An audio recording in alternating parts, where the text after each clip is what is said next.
is saying say Bemensu. Now so this particular story we know Honorable Julius Debrah, our Chief of Staff, including His Excellency John Dramani Mahama, sani omo tinisuo no na eno na ebusuan event na se no Appiah Stadium wakan sembia amanfo bebre na no egbo no so parliament eni gumbe wo mochimonka highway no so saso ena eye Kofi Akpaloo ono so de sembia betu dwa amanfo chemu Kofi Akpaloo de bi ensem no de tu dwa de ebusuan time no eye wrong masrawa so we be share video we na obe kire wadwen amam your comment section ho won subscribe here masrawa so obe subscribe to Trends GH on YouTube, Facebook and TikTok bibia Trends GH endra awira ho sama eto o my Ghana eba no Ghana Armed Forces omo helicopter ebusuan ekọ crash ye wo adanse akrofuom no de wo Ashanti region ebusuan still na Ghana yeti nisuo nipa 8 anom wo on board no omunyina no ewuye so endra ene ebusuan ba kaya presidency omo de communicate ba bonten de omu chem se omo declare 3 days of national mourning no de start ende to ende Jubilee House omo the public laying of flowers and candle lighting ceremony say so ewo ceremonial garden sana meka ye no ewo presidency na no omo chem se a minute silence for nimpa nwotwe a omo hwere omo kwa through helicopter crasher esi endra no na His Excellency John Dramani Mahama ebusia wayemre.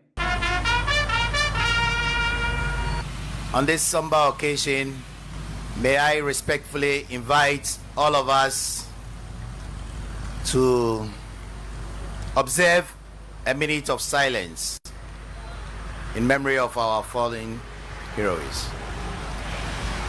May the soul of our departed fellows rest in perfect peace. Amen.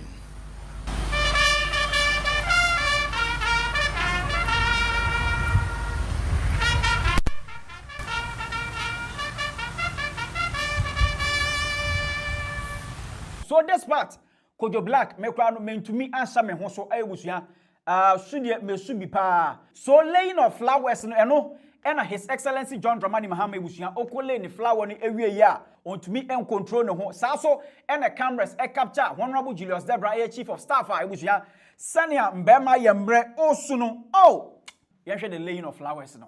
We now move to the laying of flowers in memory of our fallen comrades. First to do that will be His Excellency the President of the Republic of Ghana.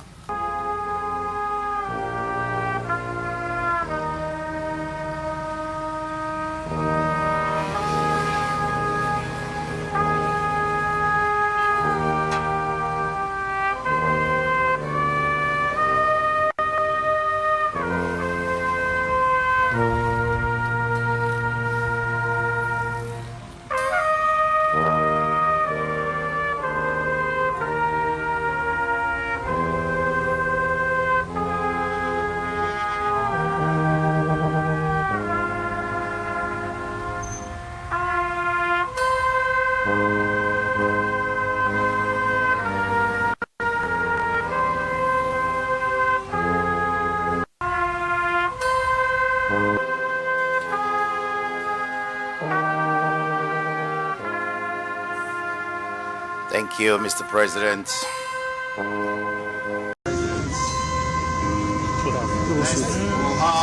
Her Excellency, the Vice President of the Republic of Ghana.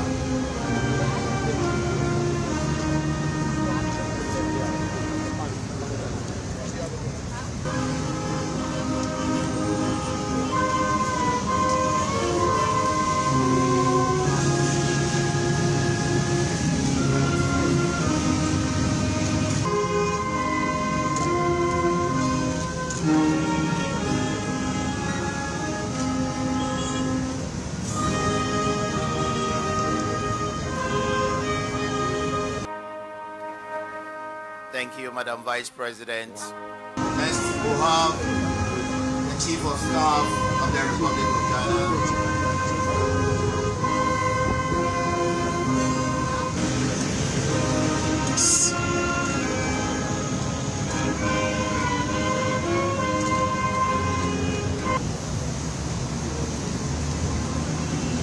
Thank you. will now invite the national chairman of the National Democratic Congress to lay the flower, please.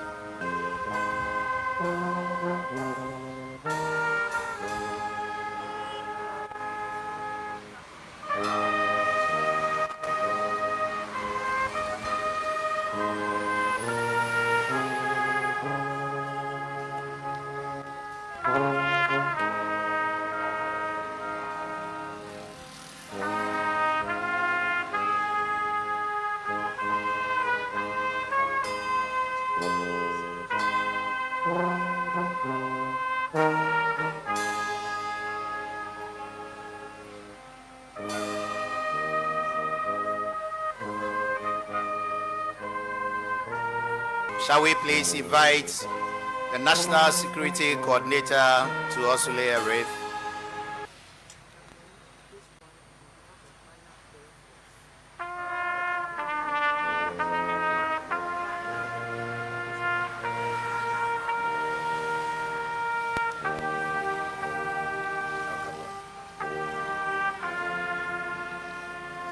We invite the Chief of Defense Staff to lay a wreath on behalf of the Ghana Armed Forces.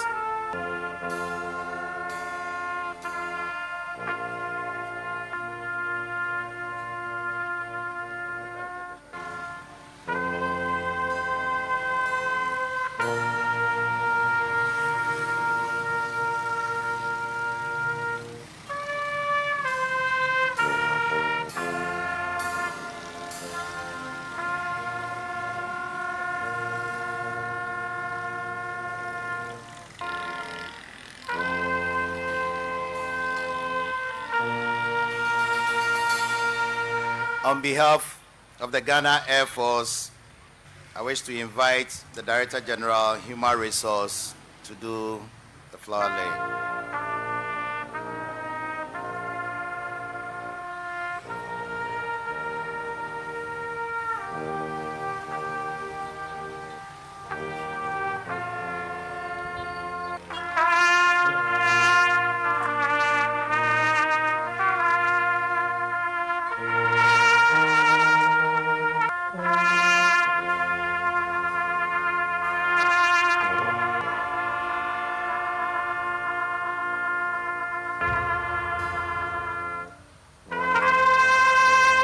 Next, we'll invite the Deputy Minister for Defense to lay the flower.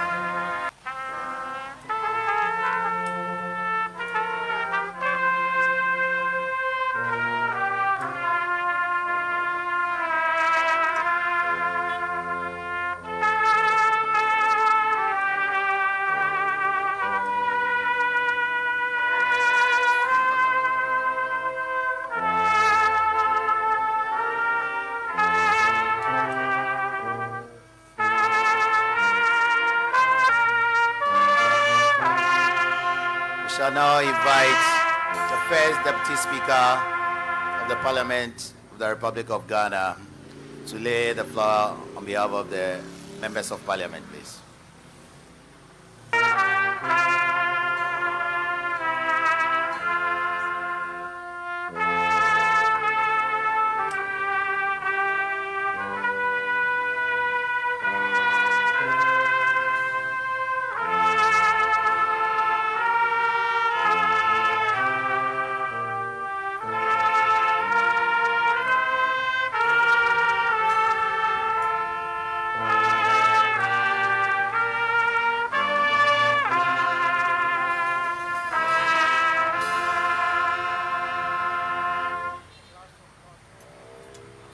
So after His Excellency John Dramani Mahama, one na pamfo ebusuan omule omo flowers na de ewie ye no eno na omo kyerem se the general public omo so betumi ekole omo flowers na eno na cameras capture Appiah Stadium a ebusuan Dr. Samuel Sapon a oka nipa nwotwe a omo hwere omo nkwa endra no ono oye former Ashanti regional minister a osan so ye former Kumasi Metropolitan Assembly omo mayor a ye twanitia KMA na no na Appiah Stadium okole ne flower no ensam Appiah Stadium kan wo ho no tie no Bisa samo sapo we papa e na mi ko su no enti ma bank na ha Appiah stadium me di hwe fakọ da bi ba ka o e me ya se ni ba bi pa o pa ti mo pa o mu ne ze ko mu wo papa pa ewura de me ya o mi na neni papa se no na bi pa polifo bi aka o ti piodi Appiah stadium nsembe na wuke na eno na Kofi Akpaloo abusua eba no nipa nwotwe a omo hwere omo nkwa endra e wo helicopter crash ni mu na Kofi Akpaloo no de ensem wo de atudwa wo ho no sane amanfo so pe Kofi Akpaloo no ai osi baby incident ni si ye no ono abaka na nsem yentie no hwe nipa bebre wu o ma we mu ba ye ne before no we don't value human life we think say nipa we minister oda show what's a minister bi wu ana say panimu bi a so called pani bi wu na ye ni abre hu sa say de ono gwa nipa wu I will say as it is I will never be hypocrite and say so you say minister bi wu te me ya da bi men kasa I won't do that but I will say as it is because there are so many people who have lost their life in this country and nobody cares. Okay, my brother, he died of Kumasi crowd. Unimade sika na yamana kochi. How they bread busia? Scanning in eye. What I say? Sika over $500,000 because of Kumasi crowd. Politics in the 80 mean giant and one summer cow. I think I saw be a wunty, but politics once a account. Rebecca. Yakupon, one eye. Oh, maybe I said it was here. Oh, because here. It's Eva. It's cocoa foam. Cocoa foam. A way cocoa foam. Cocoa foam. Cocoa foam. Cocoa foam no more dada woman. Ah, oh, maybe I not see. You're the caca, or black caca, daching. Say, it's cocoa foam now, must see cocoa foam, or chant to watch cocoa foam, so boku for do. Kofi, it's what also the politics. The politics. Make some na be see some so. As some say, as some to the conspiritual realms. May we some ten be see be nyame menesi. Ti Yakupon, o be catch you say akando. Yakupon nim so akwa no ba ye health minister. Ena o ma se ka krebi to no. Kwa ho no. Ena rush di ne ba kumase. Ti God was telling him so be ye health minister na. Sir, all the health projects ni nyina continue them. Because it's necessary. Keke, what can I check Kuku for the say? Obama more 7,000 Obama. Now I feel the Kuku for the Munina near Toso. You do 128 CDs at the Comsicam.